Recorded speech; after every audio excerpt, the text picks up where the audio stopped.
Hello, I'm Tenia Kurapati.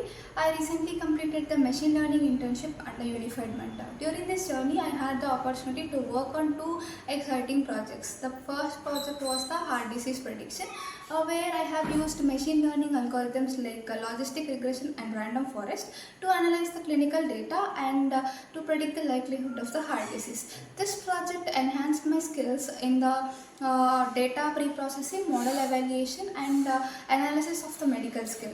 And the second project was the animal classification, where I have used machine learning models like Resonate 50 and transfer learning in order to classify the animals across 15 categories. This project enhanced my skills in the deep learning, image processing and model optimization using TensorFlow and Keras.